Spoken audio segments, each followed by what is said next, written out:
اعوذ باللہ من الشیطان الرجیم بسم اللہ الرحمن الرحیم۔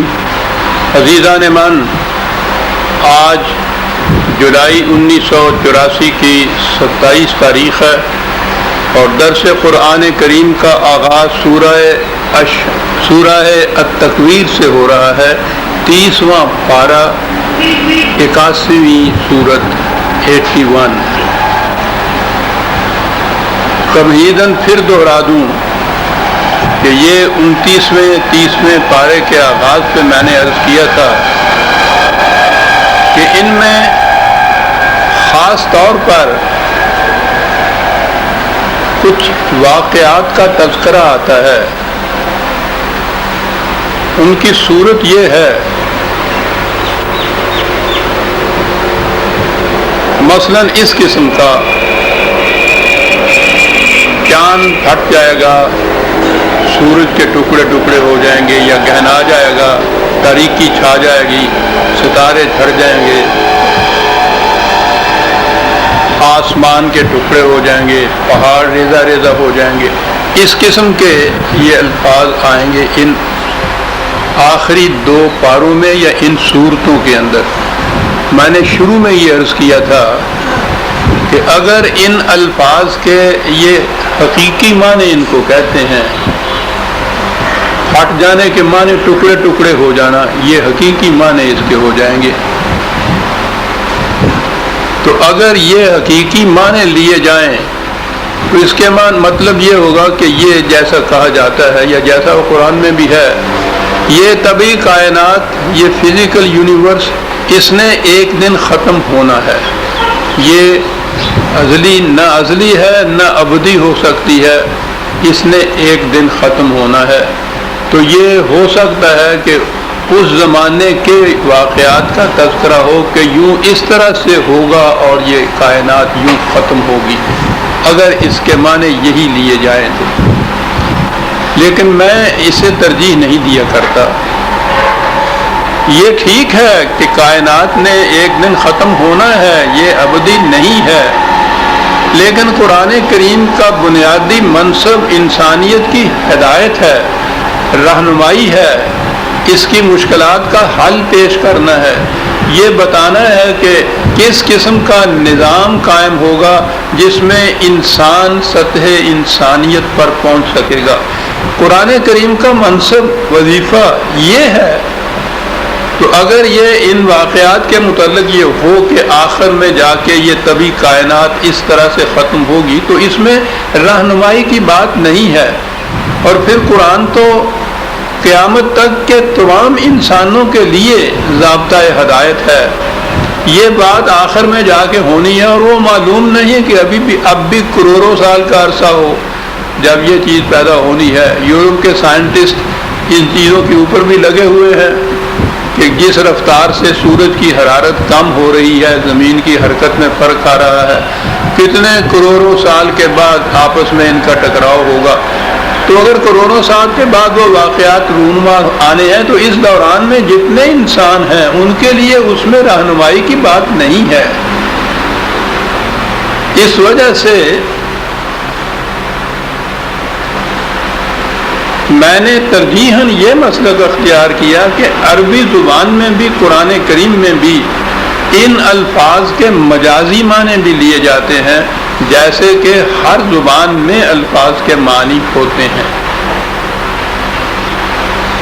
مجازی معنی اگر ان کے لیے جائیں تو اس میں 2 چیزیں ہیں جو سامنے آئیں گی۔ ایک تو وہ انقلاب عظیم جو نبی اکرم صلی اللہ علیہ وسلم اور حضور کے رفقا کے ہاتھوں سے حضور کی زندگی میں یا اس دور میں جسے صدر اول ہم کہتے ہیں، عہد محمد رسول اللہ صلی اللہ علیہ وسلم والذین معہ میں جو انقلاب وہاں عرب میں آیا، ایک تو اس انقلاب کے متعلق یہ الفاظ آ سکتے ہیں۔ اور اس کے بعد ایسا نظر آتا ہے قرآن کی روح سے کہ اس دور کے بعد پھر کچھ وہی عہد جاہلیت کا تاریک زمانہ آتا ہے۔ وہ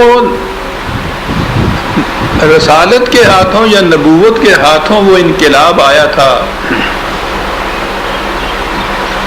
اس کے بعد یہ تدریجاً انقلاب آئے گا، زمانے کے تقاضے آہستہ آہستہ انسانیت کو اس طرف لے آئیں گے، اور پھر وہ کوئی جماعت ہوگی جس کے ہاتھوں سے وہی دور دوبارہ آئے گا، یعنی قرآن کا دور، جب میں کہہ رہا ہوں وہی دور، مساوات انسانیہ کا دور، تعظیم و تکریم آدمیت کا دور، وہ دور پھر آئے گا۔ تو یہ جو الفاظ قرآن کے آئے ہیں، ان میں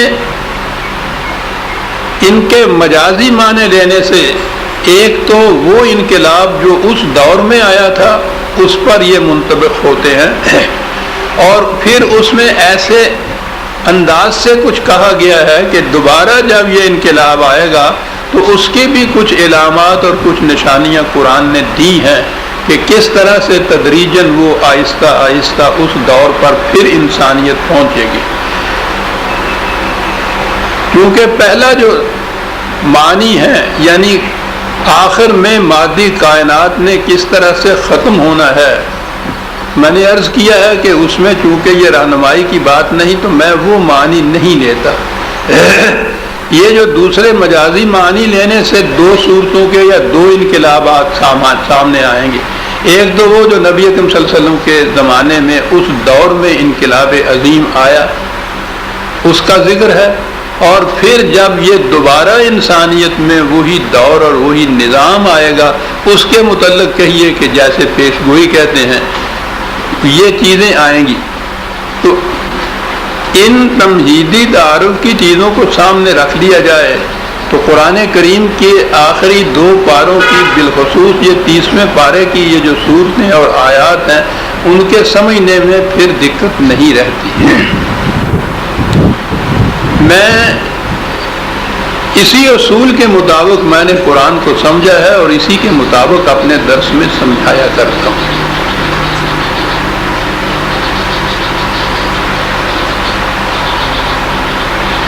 آپ کو یاد ہوگا کہ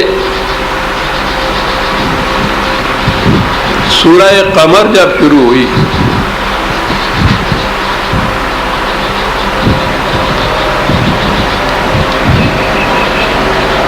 چون سورت کا نمبر جو تھا، اقتربت الساعۃ وانشق القمر، الساعۃ تو ہمارے ہاں کے عام مترجمین یا مفسرین جو ان چیزوں کو قیامت کے متعلق ہی سمجھتی ہیں تو ان کا تو وہ ہے کہ قیامت آئی، اور پھر شق القمر کا معجزہ ہمارے ہاں جو بیان کیا جاتا ہے کہ رسول اللہ صلی اللہ علیہ وسلم نے انگلی سے اشارہ کیا اور چاند دو ٹکڑے ہو گیا، اس کے یہ معنی لیے جاتے ہیں۔ آپ کو یاد ہوگا جو اب آپ مسلسل درس میں آ رہے ہیں کہ یہ صورتیں، یہ آیتیں پہلے گزر چکی ہیں۔ میں نے عرض کیا تھا کہ یہ در حقیقت اسی انقلاب کا ذکر ہے جو حضور کے ہاتھوں سے برپا ہوا۔ عرب جاہلیت جس کی نمائندگی قریش کر رہے تھے، ان کا اقتدار اور دبدبہ اور جلال، وہ کسی کو سانس نہیں لینے دیتے تھے۔ ان کے مقابلے میں داعی انقلاب واقعہ کے اعتبار سے بھی ایک یتیم، ایک غریب، جب آواز اٹھائی ہے تو کوئی جسے کہتے ہیں سیکنڈ کرنے والا بھی نہیں تھا، یا تھے تو کوئی ایک آدھ رفیق۔ ابتدا میں کوئی جماعت بھی پیدا ہوئی تو غریبوں کی، ان کی جو غلام تھے قریش کے نزدیک جو بہت ایچ اور نیچ درجے کے قبائل سے متعلق تھے، اور چند نفوس، وہ 13 سال کا عرصہ، اور اس میں جو بدر کے میدان میں کل کائنات جو جمع ہوئی ہے تو وہ تاریخ یہی بتا رہی ہے نا کہ 313 تھے۔ کتنی رفتار سست تھی، کتنی جماعت کمزور تھی، اور مقابلے میں قریش اس دور کے عرب کے اندر تو ان کا مقابلہ ہی کوئی نہیں کر سکتا تھا۔ پہلی جنگ بدر میں جب ادھر سے وہی کل کائنات 313 تھی جو جنہیں لے کے حضور تشریف لے گئے، 1000 کے قریب قریش، اور وہاں سے وہ چلے ہوئے مکے سے مدینے کے قریب آ پہنچے ہوئے، یہ تھے مقابلے میں۔ اور پھر اس کے بعد جو جنگیں ہوئی ہیں، یہ جنگ احزاب وغیرہ، وہ تو تمام قبائل اکٹھے ہو گئے تھے مقابلے کے لیے۔ تو مخالفت میں اتنے بڑے ہجوم، اس قسم کے عساکر اور لشکر، اس قسم کے ساز و جراح ان کے پاس، اتنی بڑی قوتوں کے وہ مالک، اور دوسرے مقابلے میں یہ اس قسم کی یہ جماعت، ذہن میں ہی نہیں آ سکتا تھا کسی کہ یہ کامیاب ہوگی اور وہ مغلوب اور مفتوح ہو جائیں گے۔ اس دور میں یہ کہنا کہ وہ انقلاب قریب آ رہا ہے، اقتربت الساعۃ، وہ انقلاب عظیم قریب آ رہا ہے، جس میں کیفیت یہ ہوگی، قمر عربوں کا جھنڈے، جاہلیت عرب کے جھنڈے کا نشان تھا ان کا، اور کسی قوم یا فوج کے متعلق کہنا کہ اسے شکست ہو جائے گی، آج بھی یہ کہا جاتا ہے کہ جھنڈا سرنگوں ہو جائے گا، پھٹ جائے گا۔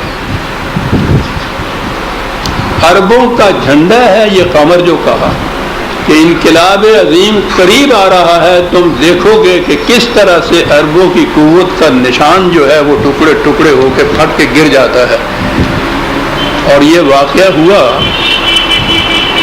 یہ ہے ایک مثال۔ شق میں مانے پھٹ جانا ہے، گر جانا بھی ہے۔ قمر کو یوں لیجئے تو چاند بھی اس کے معنی ہوں گے، لیکن اگر ان کے مجازی معنوں میں لیں گے تو قمر عرب جاہلیت کی مملکت یا قوت کا نشان، یا ان کا جھنڈا شق ہو جانا، جھنڈے کا پھٹ جانا، سرنگوں ہو جانا، ٹکڑے ٹکڑے ہو جانا، ان کی طاقت کا مٹ جانا، ان کا مفتوح اور مغلوب ہو جانا۔ انقلاب قریب آ رہا ہے جس میں یہ کیفیت پیدا ہو جائے گی، اور پھر یہ کیفیت پیدا ہوئی چند ہی دنوں کے اندر۔ تو بات سمجھ میں آ گئی۔ اسی طرح سے دوسرے مقام پہ ہے،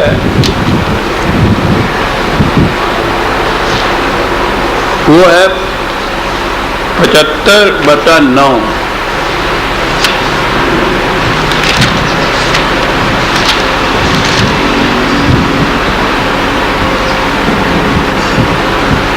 وہ ہے وَجُمِعَ الشَّمْسُ وَالْقَمَرُ۔ وہی اگر اس کے حقیقی معنی لیے جائیں تو یہ کہ چاند اور سورج دونوں اکٹھے ہو گئے، یہ ہے جو اس کے معنی لیے جائیں گے۔ اب اس پہ پوچھئے نہ ہے کہ کس قسم کی چیزیں سمجھ میں نہیں بات آ سکتی تھی۔ پھر وہی بات کہ پھر یہی قرب قیامت میں جب یہ کائنات، طبی کائنات جو ہے یہ تباہ ہوگی، تو اس وقت کی یہ کوئی بات ہے، ایسے ہوگا۔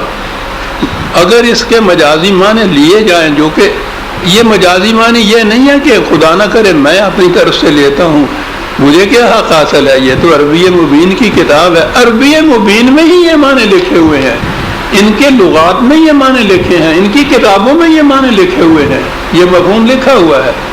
شمس ایران کے جھنڈے کا نشان تھا، سورج، اور قمر عربوں کا نشان تھا۔ یہ عرب اور ایران والے، ان میں اتنی دشمنی تھی کہ جیسا میں نے کئی دفعہ درس میں کہا ہے، ایرانی ان عربوں کے ساتھ دوستی تو ایک طرف، جنگ کرنا بھی باعث حد تک سمجھتے تھے اپنے لیے۔ بڑا کبر و ناز تھا، اور ہونا بھی چاہیے تھا صاحب۔ ایسی سلطنت، مملکت صدیوں سے جس کی تہذیب چھائی ہوئی تھی ساری دنیا پہ، دو ہی تو سپر پاورز تھی ساری دنیا میں اس زمانے میں، یا روم کی یا ایران کی، اور دونوں کے ساتھ ٹکراؤ تھا، عرب کی جماعت کا، حضور کی جماعت کا۔ تو شمس تھا ایرانیوں کا جھنڈا۔ ایران اور عرب میں آپس میں اس قدر بغض اور تفاوت اور اس قدر دشمنی اور عداوت، اور اس میں کہا جا رہا ہے کہ وقت آنے والا ہے۔ خسف القمر، پہلے تو یہ ہے جسے کہتے ہیں کہ وہ گہن میں آ گیا، قمر گہن میں آ گیا، چاند گہن میں نہیں آ گیا۔ عربوں کی طاقت جو تھی وہ گہنا گئی، مان پڑ گئی، لیکن اس کے بعد پھر ہوا کیا؟ وَجُمِعَ الشَّمْسُ وَالْقَمَرُ، ایران اور عرب دونوں اکٹھے ہو گئے. اب اس کے بعد کی تاریخ جو ہے، اور وہ کوئی لمبے عرصے کی تاریخ نہیں ہے، چند سالوں کے بعد کی بات ہے. ایران کو فتح کیا، ایران اور عرب مل کر ایک مملکت بنی. یہی نہیں بلکہ اور علاقے جتنے روم کے بھی علاقے جو تھے، مصر وغیرہ کے علاقے بھی تھے، ان کو بھی اکٹھا کیا. لیکن عرب اور ایران کی تو دونوں مملکتیں اس طرح سے ملی ہیں کہ وہ ایک ہی سلطنت، ایک ہی مملکت، ایک ہی نظام، ایک ہی خلافت جسے ہم کہیں گے، یہ ہو گیا تھا. عرب اور شمس اور قمر کے جمع ہونے کا یہ تاریخ کا واقعہ ہمارے سامنے ہے.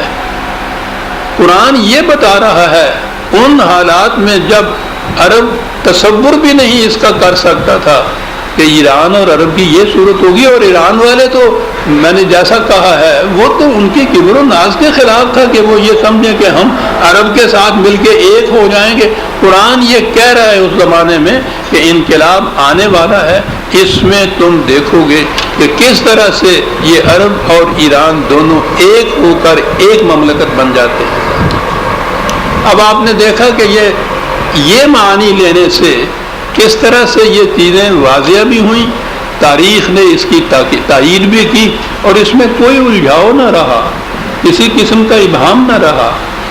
کتاب مبین نے اپنے معنی آپ واضح کر دیے، اس لیے کہ اس نے کہا یہ تھا کہ یہ عربی مبین کے اندر کتاب نازل ہوئی ہے. تو عربی مبین سے جب پوچھا تو اس نے یہ بھی بتایا کہ قمر کے یہ معنی بھی ہیں اور شمس کے یہ معنی بھی ہے. اور پھر تاریخ نے بتایا کہ کس طرح سے یہ شمس اور قمر یکجا ہو کر ایک مملکت بن گئے تھے. بات سمجھ میں آ گئی؟ یہ اس دور کے انقلاب کا ہے. اب آج جو ہمارے سامنے یہ آیت آئی ہے، یہ صورت آ رہی ہے، پہلی آیت یہ ہے، میں نے عرض کیا تھا کہ یہ عجیب و غریب سم اپ کیا ہوا ہے، تت کٹیا ہے جنہوں کہتے ہیں. آخری پارے میں تو خاص طور پر آیتیں ہیں 2 لفظوں کی، 3 لفظوں کی. جامعیت کی یہ کیفیت ہے کہ اس کو کھولتے چلے جائیے، کھولتے چلے جائیے، لا انتہا معانی اس کے اندر چھپے ہوئے ہیں. پہلی یہ آیت ہے اذا الشمس کورت. کورت، یہیں سے اس سورت کا نام تکویر ہے. اس کے معنی ہوتے ہیں لپیٹنا کسی چیز کو. اب شمس کا لپیٹنا، اگر تو وہ شمس سورج ہے تو یہ جو اس کی گردش ہے، تکویر گردش کو کہا جاتا ہے. میں نے عرض کیا ہے کہ یہ معنی میں ابھی عرض کروں گا کہ وہی جو میں نے ابھی کہا ہے کہ شمس سے ایران کی علامت تھا، ایران سے مخدوع ہے یہ. لیکن گردش کے معنوں میں عربی زبان میں جو الفاظ آتے ہیں، میں نے کہا تھا نا کہ ان میں ایسا شیڈ کا فرق ہوتا ہے معنی کے اعتبار سے. یہ لپیٹنا جو ہے وہ خاص طور پہ جو لپیٹ ہے، اس قسم کی گردش جس طرح سے پگڑی کے پیچ کو لپیٹا جاتا ہے، وہ سارا اپنے مقام پہ کھڑا ہوتا ہے، وہ نہیں ساتھ گھومتا، لیکن وہ پیچ پگڑی کے جو ہے وہ لپیٹے جاتے ہیں. اس قسم کے لپیٹ کے جس پہ لپیٹا جائے وہ اپنے مقام کے اوپر اسی طرح سے قائم ہو، اپنے محور کے اوپر قائم ہو، اور یوں گردش ہو لیل و نہار کی. اس کو تکویر کہیں گے، جیسے یہ سورج اپنی پگڑی باندھ رہا ہے. کیا بات تھی نبیوں کی، پتہ نہیں یہ قوم تھی کیا بلا تھی، کہاں سے یہ تصور لے کے آتے تھے جی. اس دور میں تو یہ بھی ذہن میں نہیں آ سکتا تھا کہ گردش بھی ہو رہی ہے چاند کی یا سورج کی. وہاں تو وہ جو روایت والے تھے انہوں نے کہا تھا، پوچھا کہ سورج شام کو رات کو کہاں جاتا ہے، تو انہوں نے کہا کہ یہ خدا کے عرش کے نیچے جا کے چھپ جاتا ہے، اور دوسری صبح پھر فرشتے کچو کے دے کے اس کو وہاں سے نکالتے ہیں. عام ذہن تو معاذ اللہ یہ رسول اللہ صلی اللہ علیہ وسلم کی تو حدیث نہیں ہو سکتی نا. عام ذہنی سطح یہ تھی کہ اس بات اس سے زیادہ ان کی سمجھ میں نہیں آتی تھی کہ سورج اس کے بعد جاتا کہاں ہے، غروب ہو جاتا ہے. انہوں نے یہ چیز وضع کی اور پھر جو ذہنی سطح یہ ہے کہ جنہوں نے انتخاب کیا انہوں نے بھی اس کو یہ منتخب کر کے اپنے مجموعے میں داخل کر دیا، صحیح ترین حدیث ہو گئی جناب، اور پھر اس کے بعد ان سب نے بھی اس کو ایکسیپٹ کر دیا.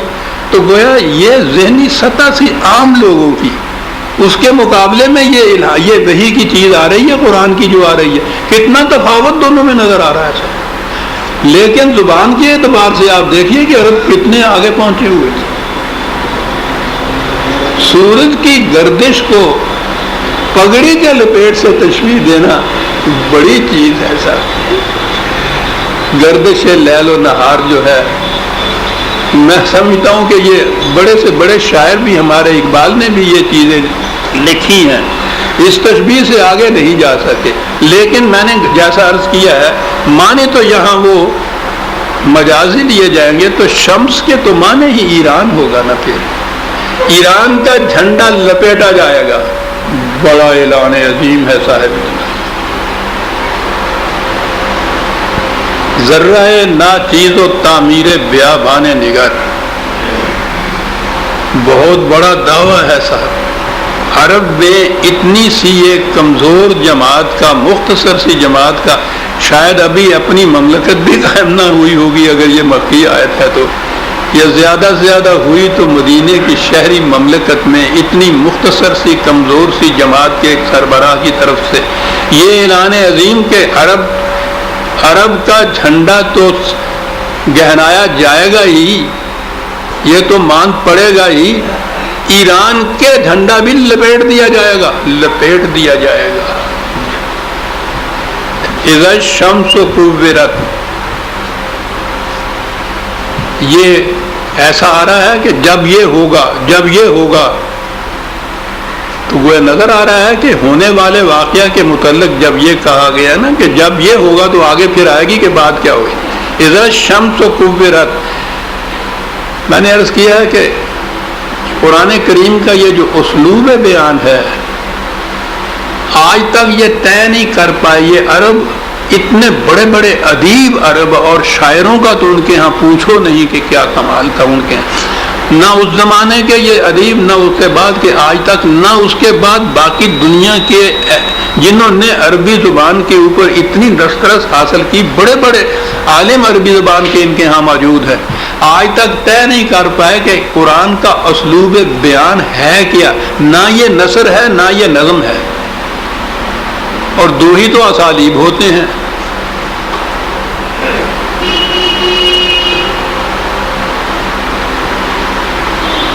اگلے دنوں اخبار میں خبر آئی تھی، میں تو ان چیزوں کو دیکھتا ہوں، کوئی امریکہ کا موسیقار تھا، اس نے کہیں کسی قاری کو قرآن کی تلاوت کرتے ہوئے اپنی قرت کے ساتھ، اور وہیں کھڑا ہو گیا وہ. اس نے کسی سے پوچھا کہ یہ کس شاعر کی نظم ہے یہ جو پڑھ رہا ہے؟ اس نے کہا کہ یہ نظم پوئٹری نہیں ہے، یہ شاعری نہیں، یہ تو نثر ہے. کہنے لگا نثر ہے اور اس طرح سے اس میں موسیقی ہے، یہ تو ہو ہی نہیں سکتا، کسی نثر میں ایسی موسیقی نہیں آ سکتی، موسیقی کے لیے تو شاعری لازم ہے، نثر کا فکرہ آپ گا کے کسی طرح سے ادا نہیں کر سکتے. اس نے کہا کہ نہیں. اب اس کو اس کی دھن لگ گئی اور اس نے پھر جو ان کو پتے دیے گئے تو مختلف قاریوں سے قرآن کے مختلف مقامات سنے، اور میں سمجھتا ہوں کہ جب سورہ الرحمن پہ وہ آیا ہوگا تو وہاں تو پھر اس کی نگاہ نے جھک جھک کے سجدے کر دیے ہوں گے، وہ اسی کے اوپر وہ اسلام لے آیا.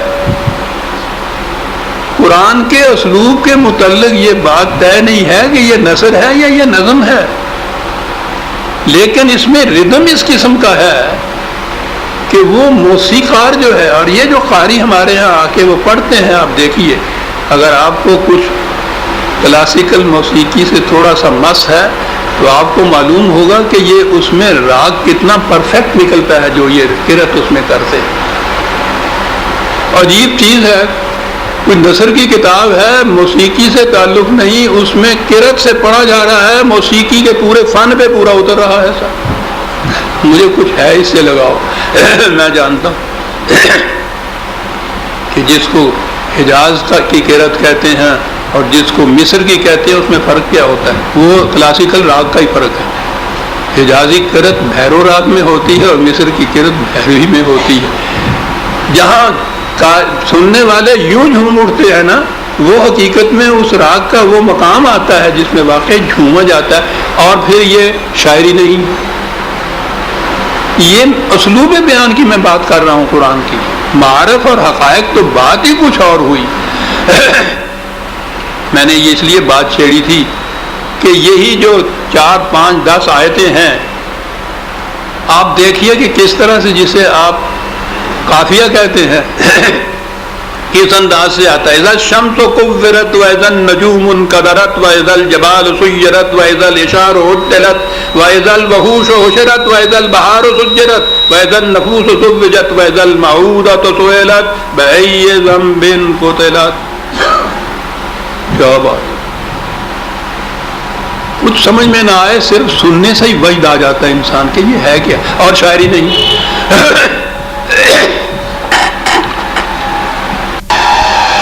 خود صاحب کتاب نے، خود خدا کو یہ کہنا پڑا کہ یہ شاعری نہیں ہے، ہم نے اپنے رسول کو شاعری نہیں سکھائی، شاعری اس کے شایان شان ہی نہیں ہے، شاعری نہیں ہے۔ اور یہ اب سامنے وہ ہوں تو پوچھے نا کہ حضور پھر یہ ہے کیا؟ اما تو چیزیں دیگری، بڑا عجیب لفظ ہے یہ جو کہہ گیا تھا خضر۔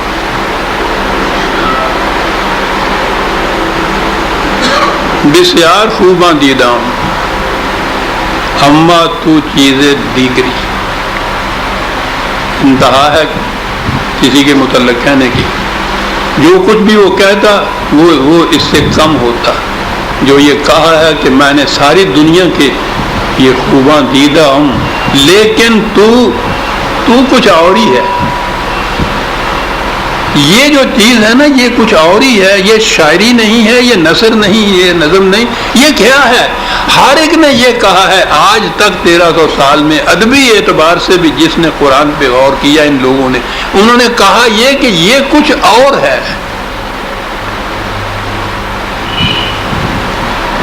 نیٹشے نے اس کو اپریشیٹ کیا، بہت بڑا جرمن فلاسفر تھا، اس نے بھی یہ کہا کہ یہ ٹھیک ہے، الہام کی زبان جو ہے وہ نہ شاعری ہوتی ہے نہ نثر ہوتی ہے، میں کوشش کرتا ہوں۔ اس نے آخری اپنی کتاب جو لکھی ہے نا 10 زرتشت، عجیب کتاب، اس میں اس نے اپنے لیے ایک زبان کوائن کی ہے خود، لیکن اس زبان کے اندر نہ شعر رہا ہے نہ نثر رہی ہے، دونوں کو چھوڑا ہے تو وہ کچھ رہا نہیں ہے۔ اس نے دونوں کو چھوڑا ہے تو وہ بھی پکار اٹھا کہ اما تو چیزیں دیگری، تو کچھ اور ہی ہے۔ یعنی انسانی ذہن تخلیقی طور پہ بھی وہ اسلوب نہیں وضع کر سکا جو قرآن کا ہے۔ اذا الشمس کورت، ایران کا جھنڈا لپیٹ دیا جائے گا،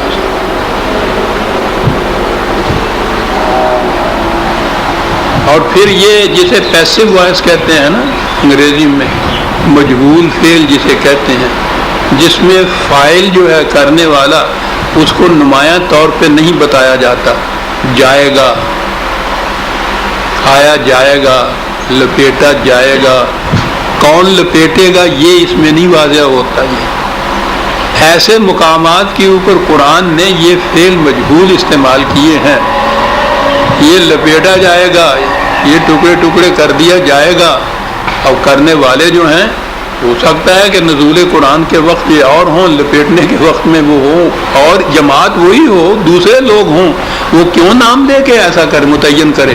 اس لیے ایسے مقام کے اوپر اس نے یہ پیسو وائس استعمال کیے ہیں، مجہول کیے ہیں، یہ کر دیا جائے گا، یہ ہو جائے گا، اس میں بڑا فرق ہے۔ یہ بھی نہیں کہا کہ ہم کر دیں گے، یہ ہو جائے گا، اور بڑے یقین کے ساتھ شمس کوبرت، لپیٹ دیا۔ اذا النجوم انکدرت، یہ دو تو بڑی بڑی سپر پاورز تھیں اس زمانے میں، ایران اور رومن کی، انہوں نے عرب کے سرحدوں کے اوپر اپنے چھوٹے چھوٹے رئیس بٹھا رکھے تھے، اسٹیبلش کر رکھے تھے، ان کی ریاستیں تھیں چھوٹی چھوٹی. یہ جو پہلے ٹکراؤ ہوئے ہیں عربوں کے نبی اکرم صلی اللہ علیہ وسلم یا مسلمانوں کے ملت اسلامیہ کے، پہلے ٹکراؤ یہی جو سرحد کے اوپر ان کے واقعہ تھے، یہ رؤوسا غسان وغیرہ جن کو کہتے ہیں، یہ ان کے ساتھ یہ ہوا تھا. تو یہ بڑی بڑی پاورز نہیں تھی، نہ یہ قمر تھے نہ یہ شمس تھے، انہیں ستارے کہا کرتے تھے، یہ نجوم تھے.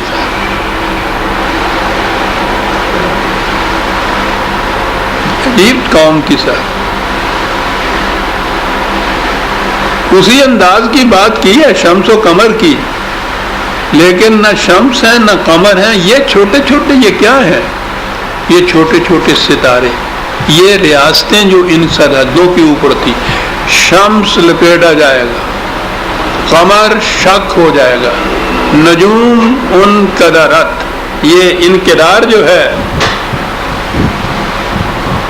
بکھر جانا، افسردہ ہو جانا، مان پڑ جانا، پھیکا پڑ جانا.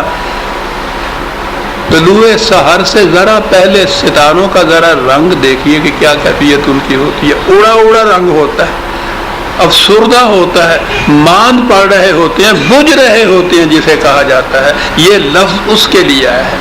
اب نجوم کا لفظ قمر اور شمس کی رعایت سے وہ نجوم، اور وہاں شق القمر، شمس کو کورت، نجوم کے لیے انقدرت، مان پڑ جائیں گے، پھیکے پڑ جائیں گے، افسردہ ہو جائیں گے. وہ تو سورج کی آمد سے پہلے ان کی کیفیت انقدرت. یہ ہو گئے چھوٹی چھوٹی ریاستیں، وہ بڑی ریاست، بڑی مملکت. چھوٹی ریاستوں کے بعد پھر خود ان ریاستوں کے اندر، خود قبائل کے اندر یہ بڑے بڑے سردار، یہ تیسرا درجہ آیا. جتنے قوت کے جتنے مظاہر تھے ان ایک ایک کو قرآن نے لیا ہے، سپر پاور کو لیا ہے. وہ چھوٹی چھوٹی جو ان کی ریاستیں تھیں استعمار کے مطابق ان کو لیا ہے. پھر ان کے اندر جو بڑے بڑے سردار تھے، وہ سردار جو پہاڑوں کی طرح جمے ہوئے تھے کہ ہمیں کون ہلا سکتا ہے اپنی جگہ سے. انہیں جبال، جس کا ترجمہ پہاڑ ہے، ان کی زبان کے اندر وہ انہیں کہتے تھے جو اپنی طاقت میں اتنے مست تھے، جو کہا کرتے تھے ہمیں کون ہلا سکتا ہے. آج بھی یہ جو بڑے بڑے سردار ہیں، اس قسم کی آوازیں ہمارے ہاں کے گاؤں کے معاشرے میں اب بھی سنائی دیتی ہیں. پہلے تو بڑے بڑے شہروں میں بھی ہوتے تھے. جب یہ جبال جو ہیں، یہ بڑے بڑے سردار جو اپنی جگہ پہ جم کے یوں اسٹیبلش ہوئے ہیں، جو کہتے ہیں کہ ہمیں کون ہلا دے گا، جب اپنی جگہ سے اس طرح ہلا دیں گے کہ ریت کے تودے بن کے رہ جائیں گے. سرداران قوم، یہ تو ہے جی اس انقلاب کے آنے کی علامات جو نبی اکرم صلی اللہ علیہ وسلم اور عہد صحابہ کے اندر آیا ان عربوں کے ہاتھوں، یعنی امت مسلمہ کے ہاتھوں، جس میں یہ کیفیتیں محسوس شکل میں سامنے آ گئی کہ قمر بھی پھٹ گیا عربوں کا، جاہلیت کا. ان کی تو قوت ہی باقی، جاہلیت عرب کی. یہ بھی تو عرب تھے لیکن وہ جاہلیت عرب کا نشان تھا، وہ ختم ہوا. ایران کے شمس کا جھنڈا جو تھا لپیٹا گیا. یہ جتنی سرحد کے اوپر بڑی بڑی ریاستیں قائم کی ہوئی تھیں، رومنز نے بھی اور ایرانیوں نے بھی، وہ مان پڑ گئی، افسردہ ہو گئی، جھڑ گئی، اپنے مقام میں ختم ہی ہو گئی کیونکہ سورج نکل آیا.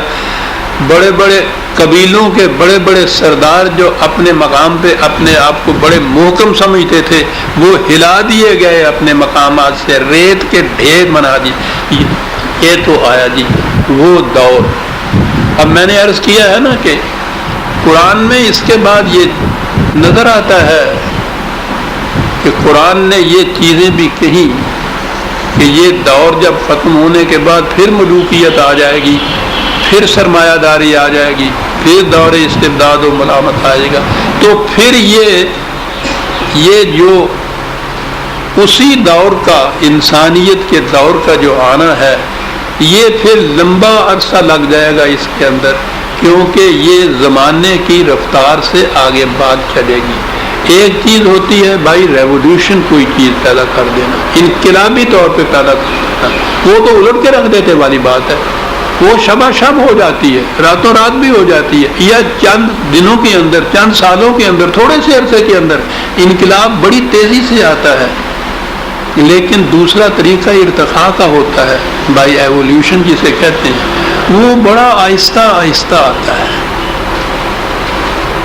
زمانہ، تاریخ، معاشرہ، انسانوں کا رہن سہن، ان میں تبدیلیاں آہستہ آہستہ آتی ہیں، ذہنوں میں تبدیلیاں آتی ہیں۔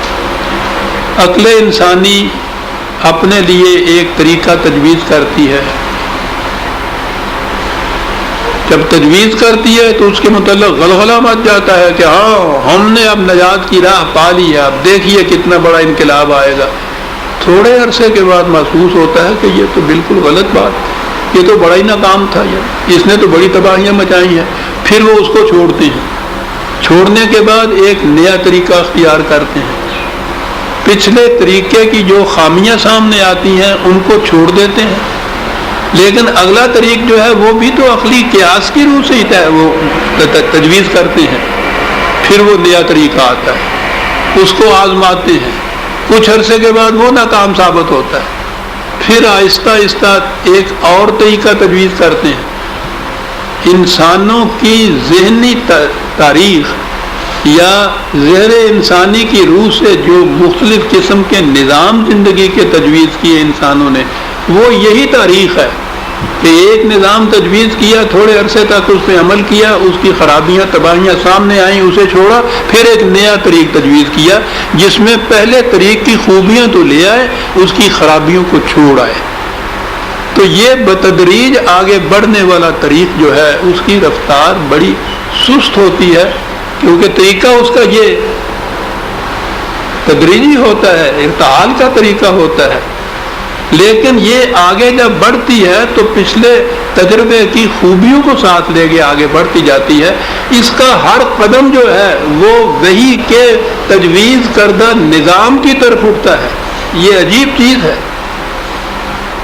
تاریخ کو قرآن نے بڑی اہمیت دی ہے، لیکن تاریخ کا مطالعہ اس نگاہ سے کرنا چاہیے کہ انسانوں نے عقل کی روح سے اپنے لیے کون کون سے نظام تجویز کیے، وہ نظام جو تھے انہوں نے کیا نتیجہ پیدا کیا، پھر انسانوں نے اس کے بعد کون سا نظام تجویز کیا، اس میں پہلے نظام کی خوبیاں کس طرح سے لائے، پھر اس نظام میں خرابیاں پیدا کس طرح سے ہوئیں، اور یوں بتدریج تاریخ آگے بڑھتی چلی آ رہی ہے۔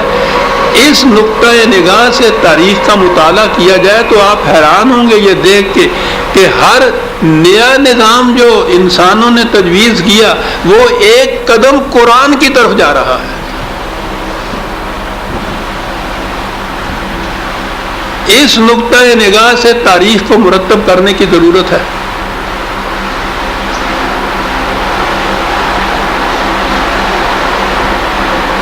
وہ جو اقبال نے کہا ہے بڑی چیزیں کہہ گیا ہے، ہر دو امیر کارواں، ہر دو بمنزل رواں،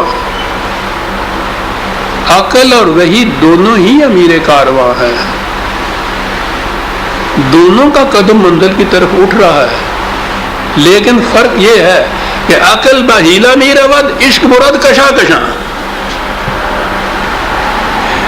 عقل کی روح سے اسباب و ذرائع کے ماتحت بہیلا بتدریج رفتہ رفتہ ٹھوکریں کھاتے، خون اور آگ کی خندقیں پیرتے، انسانیت کی ہڈیاں توڑواتے، کس قدر خون ریزیاں کرتے دیکھ رہے ہیں آپ، خون کے دریاؤں میں سے نہا کے نکلتی ہے انسانیت، عقل اس طرح سے لے جاتی ہے، اور عشق جو ہے وہ یوں لے جاتا ہے اسی طرح، اس لیے کہ وہ عقل کی روح سے بتدریج چیزیں نہیں تیار کرتا، حقائق پہلے دن سے وحی کی روح سے منکشف کر دیے جاتے ہیں۔ قرآن کے اندر کے حقائق عقل کے تدریجی طریق کا نتیجہ نہیں ہیں، یہ حقائق ہیں جن کے اوپر سے پردہ اٹھا کے قرآن کے اندر محفوظ کر دیا گیا ہے۔ اس لیے عشق مراد کشاں کشاں وہ کھینچ کے لے جاتا ہے، بتدریج نہیں لے جاتا، بس یہ فرق ہے۔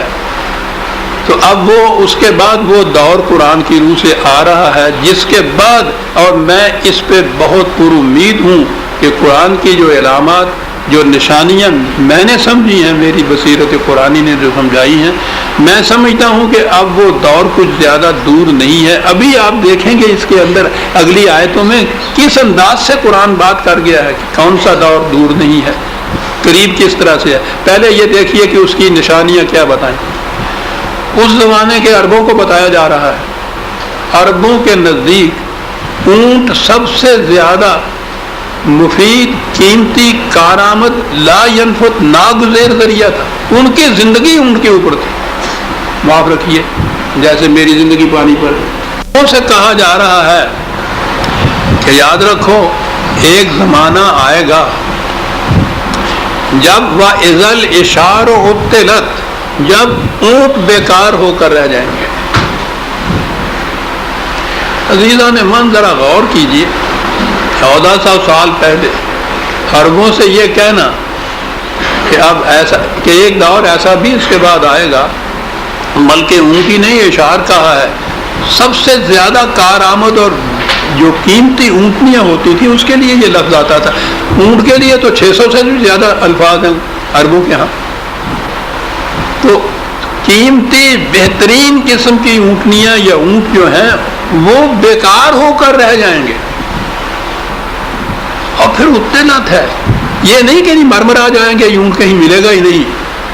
اونٹ تو ہوگا لیکن وہ ہوگا بیکار، معطل کہتے ہیں نا جس کو، وہ اسے معطل کر دیا کہ ہوتا تو ہے وہ کام پہ نہیں جاتا۔ وہ کیا الفاظ ہے قرآن کے۔ عربوں سے یہ کہنا کہ یہ اونٹ بیکار ہو جائیں گے، وہ زمانہ آئے گا، وہ ان کی سمجھ میں نہیں آ سکتا۔ وہ کہ لے کیا کہہ رہے ہیں آپ دیکھ رہے ہیں کہ اونٹ بیکار ہو رہے ہیں، اور ملکوں میں تو یہ کرو، خود اونٹوں کا جو ملک ہے وہاں بھی اب یہ موٹریں اور گاڑیاں اور جہاز اور یہ چل رہے ہیں، ہوائی جہاز۔ چھوٹا سا سفر بھی ہیلی کاپٹر میں طے ہوتا ہے، بڑا تو پوچھو نہیں۔ بڑے فخر سے سب سے بڑے سعودی عربیہ کا ہوائی جہاز کی کمپنی ہے، وہاں موٹریں چلتی ہیں، وہاں بیکار ہوتے ہیں۔ اونٹ کی سواری جو ہے وہ وہاں اب نظر ہی نہیں آتی۔ وَإِذَا الْعِشَارُ عُطِّلَتْ، دیکھیے کس طرح سے ہمارے زمانے کی ایک ایک علامت سامنے آتی ہے۔ وَإِذَا الْوُحُوشُ حُشِرَتْ، یہ آبادیاں نامانوس آبادیوں کو وحوش کہتے ہیں، جیسے یہ آسٹریلیا کے پرانے زمانے کی وحشی قومیں، افریقہ کے لوگ، یہ اس طرح سے صحراؤں میں، جنگلوں میں، بستیوں میں بسنے والے، الگ الگ بسنے والے، یہ قومی حیثیت سے رہنے والے انسان تاریخ میں بھی بہت تھوڑے سے علاقے تھے جس کے اندر یہ کیفیت تھی، جس میں یہ لوگ ایک قوم کی حیثیت سے بستے تھے۔ اس زمانے میں بھی یہ رومن یا ایرانی وغیرہ قوم کی حیثیت سے بستے تھے۔ عربوں کے ہاں صرف قبائل تھے، باقی ان کے ہاں بھی قومی حیثیت کوئی نہیں تھی۔ ان کے ہاں کی اکٹھے ہو کے رہنا، ایک کمیونٹی کی طرح سے، بڑے پیمانے کے اوپر ایک نیشن کی طرح سے اکٹھے ہو کے رہنا، یہ قومیں کہ جو نامانوس تھیں اس طرز زندگی سے، ان کے ذہن میں بھی نہیں آ سکتا تھا۔ ابھی کل تک ہمارے ہاں یہ صورت تھی۔ افریقہ کے قبائلی ان کو وحشی کہتے تھے، باشندے آسٹریلیا کے، ہمارے ہاں کے بھی یہ خانہ بدوش وغیرہ قسم کے جو آبادیاں تھیں الگ الگ رہنے والی، ان آبادیوں میں بالخصوص یہ افریقہ کی آبادی تو ہمارے سامنے یوں آئی ہے کہ بالکل بکھرے ہوئے منتشر صحراؤں کے اندر بسنے والے، ان میں بھی قومی حیثیت سے بسنے کا اب انداز پیدا ہو رہا ہے۔ وہ قومیں بن گئی ہیں، قومیں بنی ہیں، ان کی الگ مملکتیں بن گئی ہیں، مملکتوں کے زمرے میں شمار ہونے لگ گیا ہے، UN کے اندر اپنی سیٹ لے رہے ہیں۔ کل تک جن کا ابھی نام بھی نہیں تھا، بعض مملکتیں ان میں ایسی وجود میں آتی ہیں جن کا نام تلاش کرتے ہیں، وہ باقی دنیا سے کہتے ہیں کہ سانو دسیو کاکا جمے آگا نہ کی رکھیے، نام پوچھتے ہیں. یعنی اتنے نامانوس تھے وہ اجتماعی زندگی سے کہ تصور میں بھی نہیں ان کے آتا تھا. اس دور کے اندر تو مشکل اب ایسے لوگ ملیں گے کہ جو اسی طرح سے اجتماعی زندگی سے نامانوس ہوں، ورنہ وہ بھی سارے اجتماعی زندگی سے مانوس ہوتے چلے جا رہے ہیں. وَإِذَا الْوُحُوشُ حُشِرَتْ، جب یہ اس طرح سے نامانوس اجتماعی زندگی کے یہ افراد جو ہے یہ اکٹھے ہو کے قومیں بننی شروع ہو جائیں گی. سب دیکھ رہے ہیں کیا کہہ رہا ہے قرآن اور کس دور کی یہ علامات بتا رہا ہے. وَإِذَا الْبِحَارُ سُجِّرَتْ، اس زمانے کے عربوں کے ہاں سمندروں میں کشتیاں چلتی تھی نا، اتنا بڑا سمندر، اس کے اندر وہ اتنی سی بات بان والی کشتی، کوئی یہاں کوئی وہاں. بڑی بڑی مملکتوں کی بھی تو کشتیاں ہی تھیں. اتنے سمندر میں اگر 10-20 کشتیاں بھی ہوں تو وہ بات کیا بنتی تھی، نظر ہی نہیں کہیں آتی تھی. سر کہا اس کے بعد وہ وقت آئے گا کہ سمندر بھرے ہوئے ہوں گے جہازوں سے. بہار سمندروں کو بھی کہتے ہیں، اور ان کے ہاں سمندروں کے کنارے پہ جو بستیاں بسی ہوئی ہوتی ہیں وہ ان کو بھی کہتے تھے. اس زمانے میں جب وہ سمندر میں کشتیاں ہی کہیں بعد بان ایک ایک دو جاتی تھی تو کنارے پہ بستیوں نے بس کے کیا کرنا تھا. جب موجودہ دور میں اب آپ دیکھیے سب سے بڑی اہمیت سمندر کو حاصل ہو گئی ہوئی ہے. ساری دنیا کا کاروبار سمندر پہ چل رہا ہے. سمندر کے کنارے کی بستیاں ممتاز ترین بستیاں بنتی چلی جا رہی ہیں. جب سمندر بھرے ہوئے ہو جائیں گے کشتیوں سے، جہازوں سے، اور ان کے کنارے کی بستیاں بہت زیادہ آباد ہو جائیں گی، یہ ان کی کیفیت ہوگی. وَإِذَا النُّفُوسُ زُوِّجَتْ، کیا بات ہے. قوم بھی بنے جسے مینز آف کمیونیکیشن کہتے ہیں، مواصلات، ایک دوسرے کے ساتھ رشتہ تعلق رابطہ قائم کرنے کے ذرائع. ہماری زندگی میں اس سے پہلے ذرائع کیا تھے؟ پوسٹ آفس کا کوئی ایک کارڈ، اور پوسٹ آفس کہاں ہوتے تھے؟ یہ آپ احباب تو لاہور والے ہیں، آپ نہیں سمجھ سکتے، ہم سے پوچھئے جو ہم گاؤں والے تھے. 10 میل پہ سے جا کے تو پوسٹ کارڈ لینا ہوتا تھا. ہفتے میں ایک بار کہیں وہ چٹھی آیا کرتا تھا، ہرکارا چٹھی سان. یہ وہ علاقے تھے جہاں گاؤں بہرحال 10-20 میل کے فاصلے پہ ہوتے تھے. جہاں یہ صورت نہیں ہوتی تھی وہاں کوئی ذریعہ ہی نہیں ہوتا تھا ایک دوسرے سے رابطہ قائم کرنے کا. مواصلات کے ذرائع ہی نہیں تھے. آج کیفیت یہ ہے، اپنے گھر میں اپنی میز پہ بیٹھے ہوئے لندن میں آپ بات کر رہے ہیں جیسے دوسرے کمرے میں بات ہو رہی. یہ اپنے ہاں کی ٹیلی فون کا ذکر نہیں کر رہا. آپ یہ کہہ دیں گے ذرا کر کے تو بتاؤ.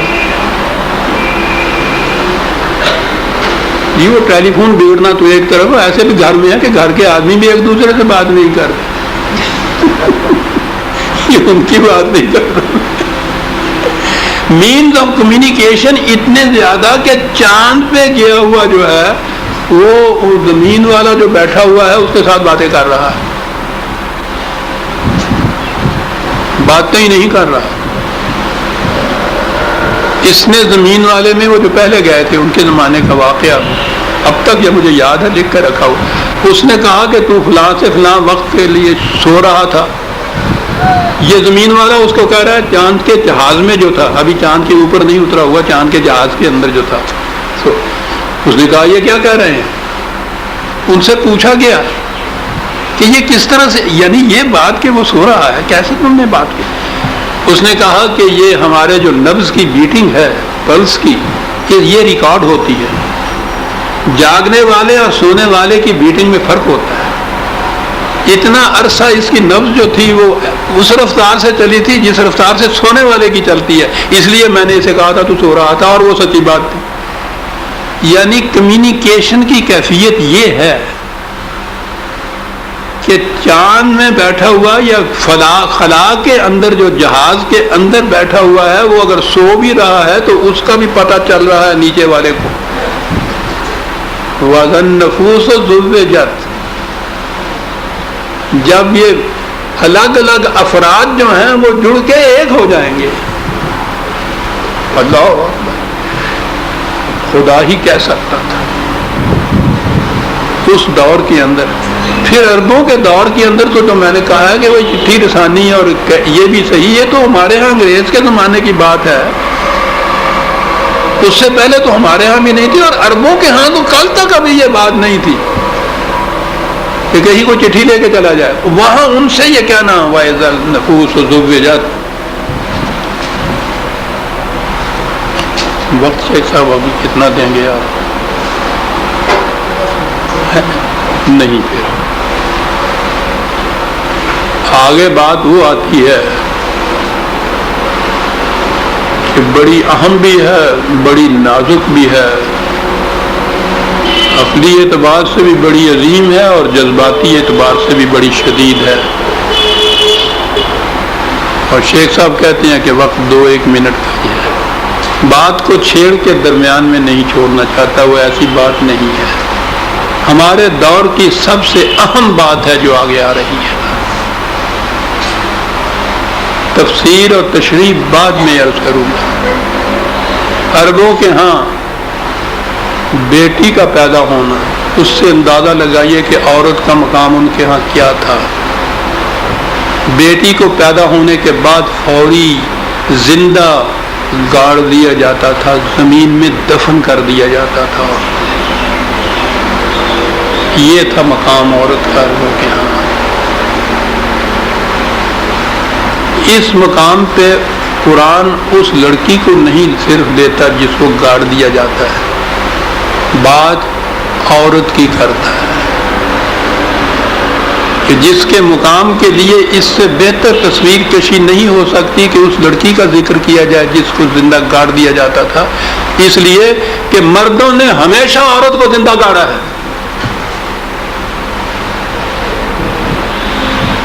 وہ عرب کی عہد جاہلیت ہو یا آپ کا دور تمدن، کوشش یہی کی ہے کہ اس کو زندہ گاڑ دیا جائے. اور پوچھئے نہیں کہ قرآن اس بات کو کس انداز سے بیان کرتا ہے. کی تنگی کی وجہ سے میں نے کہا نا کہ بات چھیڑ کے چھوڑنا نہیں چاہتا، اسے پھر آئندہ ہی بیان کیا جائے گا.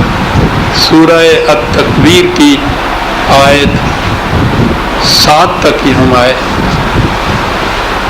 8ویں آیت سے آئندہ دیں گے. ربنا تقبل منا انک انت السمیع العلیم. شکریہ.